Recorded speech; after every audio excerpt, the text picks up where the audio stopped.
바벨론 포로 생활이 수십 년째 이어지던 때 유다 백성에게 부모 세대가 전해준 신앙의 이야기는 현실과 괴리감이 너무 컸습니다. 이 신앙이 무슨 의미가 있는가라는 질문이 더 설득력 있게 들리던 때 이사야는 하나님의 말씀을 전합니다. 1절 의를 따르며 여호와를 찾아 구하는 너희는 내게 들을지어다. 세상이 말하는 의는 힘과 성공, 자기 노력으로 쌓은 정당성입니다. 세상은 능력 있는 자, 승리자가 정의로운 것으로 여깁니다. 반도체로 막대한 돈을 버는 세상이 오니 비난받던 대기업 총수들이 찬양받는 것처럼 말입니다. 그런 세상에서 포로된 백성은 그저 힘없는 죄인일 뿐 아무 정당성도 주장할 수 없습니다. 이게 세상에서 말하는 의로움인데 우리가 성경을 이해하기 어려운 이유는 이런 세상의 원리를 무의식 중에 그대로 적용해서 읽기 때문입니다. 그러나 하나님의 의는 다릅니다. 하나님은 하나님과 올바른 관계를 유지하는 자를 의롭다고 하십니다. 포로가 되어 백성 중에 하나님 신앙을 지키려는 자가 다 사라져갈 때도 신앙을 끝까지 버리지 않은 소수의 남은 자들이 있었으니 하나님은 그들을 의를 따르는 자들이라 부르십니다. 그들에게 하나님은 너희의 조상 아브라함과 사라를 생각하라 하십니다. 고향을 떠나 노새하도록 아들 하나도 없던 아브라함은 세상 기준으로는 실패한 사람이었습니다. 그런데 하나님은 그를 부르셨고 결국 그에게서 하늘의 별과 같이 큰 민족을 일으키셨습니다. 포로된 백성에게 아브라함을 기억하라 하신 것은 끝까지 믿음을 잃지 않는다면 그들에게도 하나님의 구원이 있으리라는 뜻입니다. 그렇다면 그 구원은 어떤 상태일까요? 이사야의 메시지를 들은 사람들은 빼앗긴 땅과 집을 되찾고 다윗 같은 유능한 왕이 다스리는 때를 상상했을 것입니다.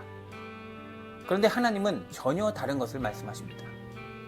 3절 나 여호와가 시온의 모든 황폐한 곳들을 위로하여 그 사막을 에덴 같게 그 광야를 여호와의 동산 같게 하였나니. 하나님이 이루실 회복은 처음 창조 시절 죄 없던 에덴, 곧 하나님과의 관계가 온전했던 가장 완전한 상태를 말씀합니다. 그때가 어떻게 이루어질 수 있을까요? 여기에는 조건이 있습니다. 4절 내 백성이여 내게 주의하라. 내 나라여 내게 귀를 기울이라. 이는 율법이 내게서부터 나갈 것임이라. 하나님의 구원은 값없이 은혜로 주어지지만 그 말씀은 사람의 생각과 달라서 주의해 듣지 않으면 전혀 다른 해석으로 다른 신에게 구원을 바라는 꼴이 될 수 있습니다. 인간은 본능적으로 강한 존재 앞에서 두려움을 느끼고 순종함으로 안전을 확보하려 합니다. 그렇게 탄생한 세속 종교들은 단지 개인의 안정감을 목적으로 하기에 사람마다 각기 자기 욕망을 채우려 하다가 결국은 분열하고 사람의 영혼을 파괴합니다. 다른 종교만의 문제가 아닌 것은 하나님의 말씀도 주의에 듣지 않으면 이런 본능과 뒤섞여 변질되기 때문입니다. 그러면 복을 받고 재앙을 피하려는 논리로 하나님을 대하게 되는 것입니다. 유대인들도 예외가 아니었습니다. 늘 하나님을 위기에서 벗어나기 위한 도구로 여겼고 풍족한 때는 더 많은 것을 위해 이방신에게 절하고 이방인들과 혼인했습니다. 하나님 신앙보다 자기 풍요를 우선시한 것이 문제였습니다. 오늘날 교회 안에도 세상의 성공 공식이 그대로 적용되어 물질적 풍요와 사회적 성공이 신앙의 모범처럼 여겨지곤 합니다. 경제적 위기를 벗어나려고 불안한 미래에 보험 들듯 교회를 찾는 이들도 많습니다.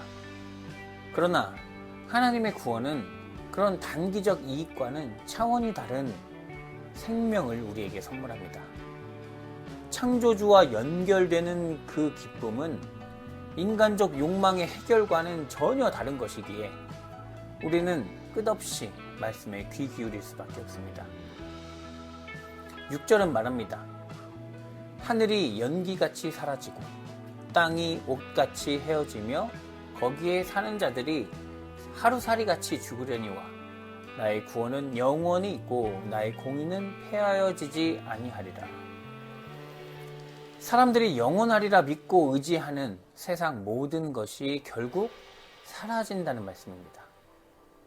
실제로 유대의 백성은 바벨론에서 풀려나는 것을 곧 구원으로 여겼지만 이후로도 페르시아, 헬라, 로마의 지배 아래 계속 고통받았습니다.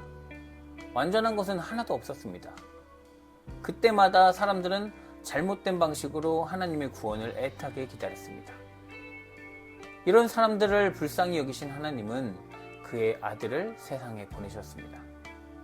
예수 그리스도는 세상에서 유일하게 하나님 말씀에 온전히 귀 기울이신 분입니다. 그는 하나님의 길이 사람들이 따르는 전통과 인식을 크게 거스른다 해도 두려워하지 않으셨습니다. 무엇보다 하나님의 사랑을 따르는 일이 더 중요했기 때문입니다. 예수님은 모든 사람이 두려워하던 죽음마저도 기꺼이 받아들이셨습니다. 정교의 철학자 크리스토스 얀나라스는 이렇게 설명합니다. 사람이 죽는 이유는 그 존재를 결국 언젠가 닳아 없어질 생물학적 본성에 의존해 있기 때문인데 그리스도는 자기 존재의 뿌리를 생물학적 본성이 아니라 아버지와의 사랑의 관계로 완전히 옮기셨습니다. 그래서 부활하신 예수의 몸은 하나님의 사랑으로 존재하는 몸이 되었고 이제 그는 더 이상 죽을 수 없게 되었습니다. 예수 그리스도는 자기 존재의 뿌리를 육신에서 아버지 하나님과 사랑의 관계 위로 완전히 옮겨 놓으셨습니다. 하나님의 사랑은 사라지거나 해지지 않습니다. 초대교인들은 그렇게 사신 예수님을 통해 하나님의 사랑을 보았고 그리스도의 부활과 함께 하나님과의 관계가 온전히 회복되는 경험을 했습니다. 그 사막을 에덴 같게 하신다는 이사야의 예언이 이루어진 것입니다. 세상의 고난은 여전했지만 하나님과 함께 있음에 모든 것을 이기는 힘을 얻게 되었습니다. 그 고백이 바로 베드로의 입을 통해 들려준 주는 그리스도시요 살아계신 하나님의 아들이십니다입니다. 사랑하는 성도 여러분, 세상의 모든 견고해 보이는 것들, 제국의 권력과 지혜자들의 권위도 결국 옷처럼 낡아 없어질 것입니다.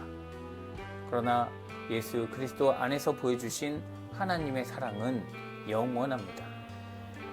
오늘 우리도 그 영원한 사랑 안으로 들어가기 위해 하나님의 말씀에 귀 기울이길 바랍니다. 이사야가 오래전 바라보았던 영원한 구원의 기쁨이 예수 그리스도 안에서 오늘 우리 안에 충만하기를 주님의 이름으로 축원합니다.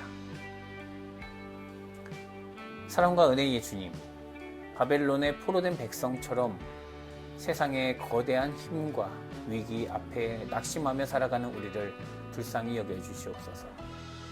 영원한 하나님의 사랑에 기대어 사셨던 예수 그리스도를 본받아 오직 하나님과의 온전한 사랑의 관계를 이루어가게 하시고 우리 삶에 주님의 영원한 공의가 이루어지게 하시옵소서. 예수 그리스도의 이름으로 기도드립니다. 아멘.